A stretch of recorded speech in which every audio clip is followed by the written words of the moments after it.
Olá, nós estamos de volta com mais uma entrevista aqui no portal RSN e o assunto de hoje é uma semana bem agitada na Assembleia Legislativa do Paraná e quem estava lá, no meio de votações polêmicas, é a deputada Cristina Silvestre, bem no olho do furacão, Cris. Estava mesmo, olha, foi uma semana muito movimentada, um projeto muito polêmico e é um projeto que precisava ser analisado, sabe, Cris? Eu acho que nós tínhamos que ter sentado, conversado, questionado, ouvir respostas das nossas dúvidas, porque assim, o projeto era muito vago, um projeto de 2 folhas e que você começava a questionar e não nos deram essa oportunidade. Ele entrou em regime de urgência. Exatamente, regime de urgência num assunto de interesse do Paraná todo, a educação. Um assunto muito importante. E um assunto que precisa ser debatido, precisava ter sido debatido. E até eu recebi o projeto, tipo, 1h da tarde, e esse projeto entraria em votação no dia seguinte. Nossa. Tá? Então, quando eu vi o projeto, surgiu várias dúvidas e eu fui escrevendo as dúvidas. Aí, quando foi na sessão, eu perguntei ao líder, né? Deputado Hussein, quando nós vamos discutir esse projeto? E ele falou que o projeto ia ser discutido ali, no plenário. Mas no plenário não existe discussão. No plenário você pode fazer questionamentos, mas ninguém te responde. Né? Então, eu fiz todo as minhas questões, que eu tinha dúvida, para falar no dia seguinte. Só que no dia seguinte já estava o Paraná todo na Assembleia, aquela confusão, arrebentaram portão, quebraram porta, soltaram bomba. Foi assim, um horror, né? Então, não houve nem condições de ter uma sessão. Né? Não houve... Pois é, e houve uma mobilização no Paraná inteiro. Guarapuava teve caminhada até o núcleo, teve protesto em frente aos colégios, né? Principalmente o Colégio Carneiro Martins, que é um dos colégios tradicionais. Sim, eu acho que é um dos mais tradicionais de Guarapuava, é um dos projetos que está no bojo desse Parceiros da Escola, né? Isso. Que ninguém conseguiu entender até agora o que é. É terceirização? É privatização? Quer dizer, aí jogam como uma questão de... Privatização é palavra sindical. Né? Aí, terceirização da gestão escolar. Quer dizer, é uma coisa tão confusa. Exatamente.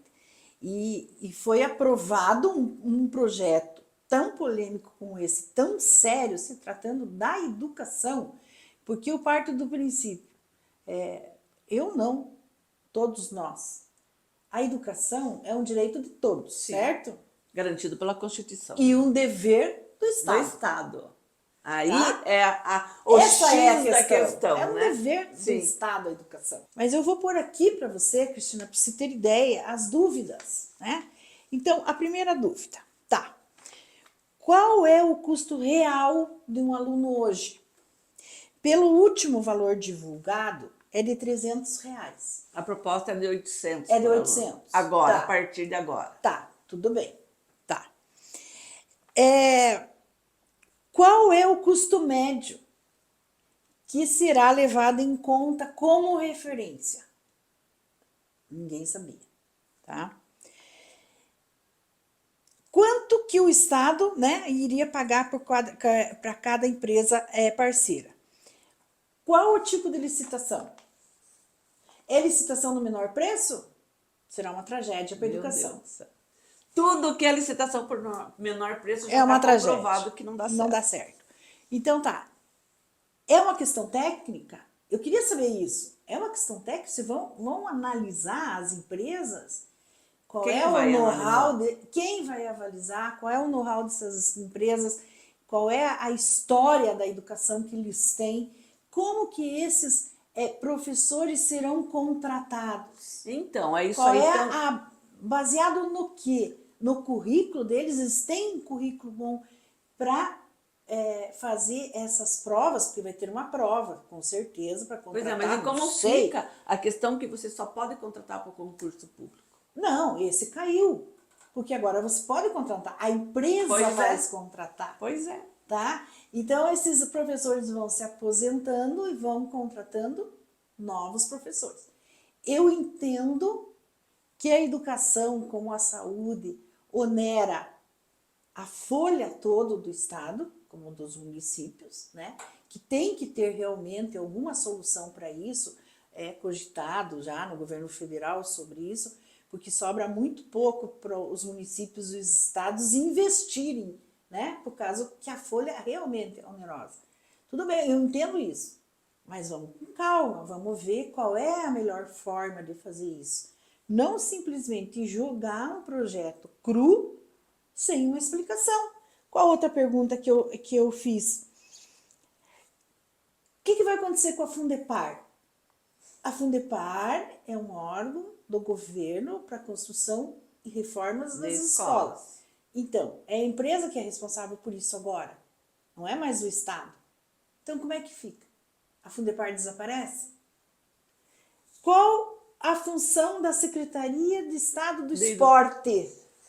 O esporte é para auxiliar a educação, certo? Certo. São programas para os alunos das escolas estaduais, recursos. Aí o Estado, além disso, ainda vai dar esses recursos para as escolas? Pois é, mas daí eu vou mais além, Cris. Como que fica o papel da Secretaria de Educação? Que fica com a parte pedagógica. Só com a parte pedagógica. Só com a parte pedagógica. Então, por isso que eu estou te perguntando. Eram as perguntas que eu queria fazer, tá? Qual a função da Secretaria do Esporte agora nesse modelo? O recurso que essas empresas vão receber empresas que visam lucro, certo? Toda empresa visa. Então, né? ela está visando quanto por cento ela vai ter de lucro. Quanto por cento? Ninguém sabe. Tá. E se ela começar a ter prejuízo? Se o Estado, que não visa lucro, tem por obrigação atender a educação, se ela gastar mais ou gastar tudo, é obrigação do Estado, né, com a educação. Mas a empresa, ela vai pensar assim, mas eu tenho que ter lucro, né? E se esse lucro não vier? Se essa empresa quebrar no meio do caminho? Não tem como fazer, esse valor não dá. Aí esses alunos vão ficar quanto tempo sem aula até fazer uma nova, cancelar aquele contrato que leva quase um ano, né? Fazer uma nova licitação para outra empresa entrar. Como que ficam os alunos no meio desse caminho? Era outra pergunta. Outra questão que eu queria levantar, porque já ocorreu com o município de Boa Ventura, é que essas escolas vão passar por uma aceitação ou não, né? Sim, uma a votação. comunidade escolar. A comunidade, os pais, os alunos, os professores vão votar. Muito bem. Se a escola disser não, eu não quero, vai ser respeitado? Porque com a escola em tempo integral não foi respeitado. E eu tive um município que a comunidade não queria, porque era uma escola rural, então os alunos no período da tarde ajudavam em casa, né? Ajudavam porque é rural, é sítio. São agricultores, né? São pequenos agricultores, eles precisam, sempre ajudam os pais. Então esses pais não queriam, mas não foi respeitada a vontade dos pais. E eu tentei falar com a Secretaria de Educação, eu não fui recebida para falar que essa escola não queria, os pais não queriam, não podiam. Então, vai ser respeitada? Essa era a outra pergunta. Como que fica, veja como ele é polêmico. Complexo, né? Como que fica a situação dos professores que não querem ficar? Porque no projeto diz que eles podem ser realocados em outra escola se eles não quiserem ficar nesse sistema. Se municípios que só tem uma escola estadual, aonde eles vão? Eles vão? Tá? outra pergunta. Seus professores passam por algum tipo de prova, Sim. né? Para ver o conhecimento Avaliação, deles. né? Qual é o prazo para ver se atingiu essa meta? Quem vai fiscalizar isso? A secretaria? Mas essa fiscalização vai existir em todas as escolas para ver se está dando resultado? Diminuiu a evasão escolar? Está tendo progresso? Melhorou a qualidade do Melhorou ensino. a qualidade do ensino? E aquilo que eu te falei, qual a consequência para as empresas que não atingiram essa meta? Então, eram inúmeras dúvidas, não só minha, de todo mundo. Então, para que essa urgência num projeto tão importante como esse? Esse é um ponto que chamou a atenção, né? Por que assim do dia para a noite? Por que essa urgência? E por que agora a gente está entrando praticamente no segundo semestre do ano letivo, então são coisas assim que realmente deixaram muitas dúvidas, né? E não faz muito tempo o governador foi para a imprensa dizer que o Paraná era um exemplo de educação, né? Que a educação do Paraná ia muito bem. E daí, de repente, vai agir em essas escolas porque não está bem. Tá, e aí a grande polêmica, principalmente aqui em Guarapuava, deputada, é em relação ao teu voto. Então vamos explicar o que aconteceu durante a votação. Aconteceu isso. Eu quis dialogar, eu quis saber sobre o projeto, eu não tive conversa nenhuma, ninguém nos chamou para essa conversa. E como a educação, né, é uma das principais, né, para o nosso estado, para o país, a questão mais importante é a educação. E como que eu vou votar num projeto que eu não conheço? Então, o seu voto foi não contra o projeto. Foi não contra o projeto, por tudo que eu te falei. Sim. Foi um projeto vago, foi um projeto sem diálogo, sem discussão. Imposto, né? Assim, sem transparência. E ele foi imposto. E a gente até tentou ter essa aproximação para conversar, e não houve. Então, como eu sou uma deputada eleita pelo povo, é ao povo que eu devo, Sim, né, satisfação. E como é um assunto tão sério como esse, eu não poderia votar e dizer para você, não sei que eu votei. Então, isso foi o meu voto não. Aí teve a apresentação de 13 emendas, se não me engano, aí houve uma tentativa de retirada de pauta, e para voltar no dia seguinte, praticamente, quer dizer, era assim, você prorrogar uma decisão que já era dada como certa, né? Sim, prorrogar um sofrimento, né? Então, vamos votar, já né, não vai Sim. ter, não ia ganhar mesmo, né? Então, vamos votar para não retirada, e foi o que aconteceu. Aí tinha emendas muito boas, né? E isso eu reafirmo para você, emendas muito boas que passaram. E que a gente vai, agora só o futuro vai nos dizer. Bom, agora está na mão da comunidade escolar. E da comunidade escolar. É ela que vai escolher agora se ela quer ou não. Ou não. Bom, deputada, em seguida a isso, porque foram 2 dos 3 deputados de Guarapuava que votaram contra o projeto. Então, foi você e foi o doutor Antenor. E aí, no final disso tudo, o doutor Antenor foi até o seu gabinete. E circulou um vídeo, aliás, está circulando um vídeo, e também está dando a maior polêmica. Então, conversar significa estar junto politicamente? Claro que não. Primeiro que nós somos pessoas educadas, né?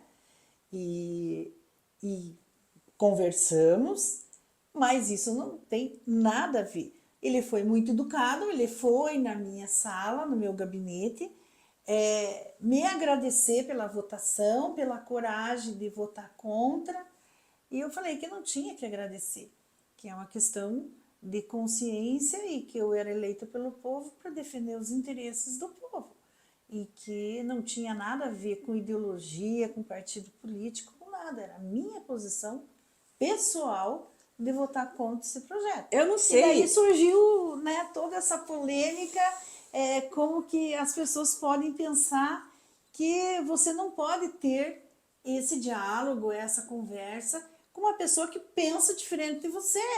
Não tem nada a ver. Mas que naquele momento o momento, interesse maior que falou foi o a da comunidade, população. foi da população, foi da educação.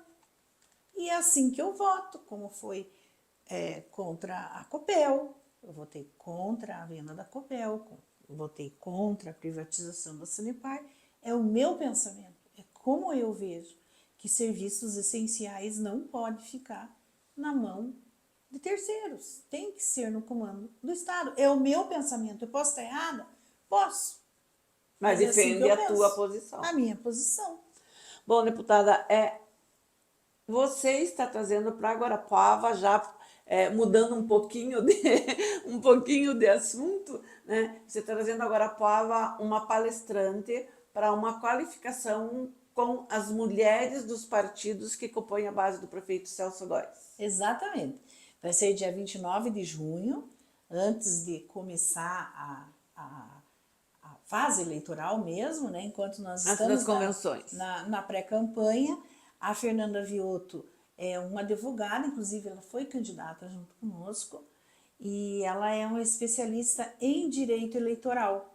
E ela está percorrendo o Brasil todo, dando essas palestras, como ela diz, não é uma palestra, é uma conversa onde as candidatas vão fazer perguntas, vão tirar as dúvidas sobre o período eleitoral. Por que eu estou fazendo para as mulheres? Porque as mulheres têm mais dificuldade. Elas não estão tão ambientadas a essa rotina de eleições, a conhecer todo o código eleitoral. Então, elas têm mais dificuldades. E eu estou fazendo só para as mulheres, para elas também não ficarem assim constrangidas na frente dos candidatos que já são, né, têm bastante experiência, de fazer as perguntas, né, tirar as dúvidas delas.